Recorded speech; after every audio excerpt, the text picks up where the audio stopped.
ನಮಸ್ತೆ ವಿದ್ಯಾರ್ಥಿಗಳೇ, ನಮಸ್ತೆ ಸ್ನೇಹಿತರೆ. ನಾಗರಾಜ್ ಎಜುಕೇಷನ್ ಚಾನಲ್ಗೆ ತಮ್ಮೆಲ್ಲರಿಗೂ ಸ್ವಾಗತ. ಇವತ್ತಿನ ಈ ವಿಡಿಯೋದಲ್ಲಿ ಫಸ್ಟ್ ಟೆಸ್ಟ್ ಆಗಸ್ಟ್ 2024 ಪ್ರಥಮ ಹಾಗೂ ದ್ವಿತೀಯ PUC ಪರೀಕ್ಷೆಯ ಕನ್ನಡ ವಿಷಯದ ಪ್ರಶ್ನೆ ಪತ್ರಿಕೆ ಪ್ಯಾಟ್ರನ್ ಯಾವ ರೀತಿ ಇರಲಿದೆ ಅನ್ನುವಂತಹ ವಿಚಾರವಾಗಿ ಈ ವಿಡಿಯೋದಲ್ಲಿ ತಮಗೆ ತಿಳಿಸ್ಕೊಡ್ತೇನೆ.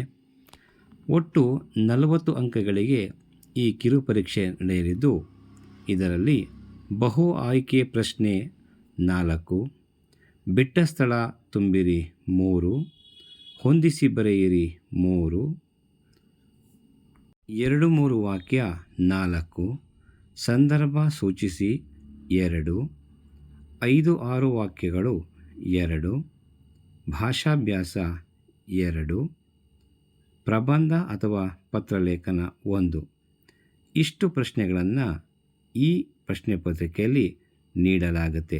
ಹಾಗೆಯೇ ಬಹು ಆಯ್ಕೆಗೆ 4 ಅಂಕಗಳು, ಬಿಟ್ಟ ಸ್ಥಳ ತುಂಬಿರಿ 3 ಅಂಕಗಳು, ಹೊಂದಿಸಿ ಬರೆಯಿರಿ 3 ಅಂಕಗಳು, 2 ಅಂಕಗಳ ಪ್ರಶ್ನೆ 4 8 ಅಂಕಗಳು, ಸಂದರ್ಭ ಸೂಚಿಸಿ 6 ಅಂಕಗಳು, 5-6 ವಾಕ್ಯ 8 ಅಂಕಗಳು, ಭಾಷಾಭ್ಯಾಸ 4, ಪ್ರಬಂಧ ಅಥವಾ ಪತ್ರಲೇಖನ 4 ಅಂಕಗಳು.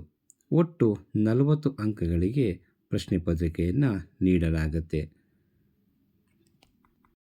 ಹಾಗಾಗಿ ಎಲ್ಲ ವಿದ್ಯಾರ್ಥಿಗಳು ಚೆನ್ನಾಗಿ ಅಭ್ಯಾಸವನ್ನು ಮಾಡಿ. ಒಳ್ಳೆಯದಾಗಲಿ. ನಮಸ್ಕಾರ.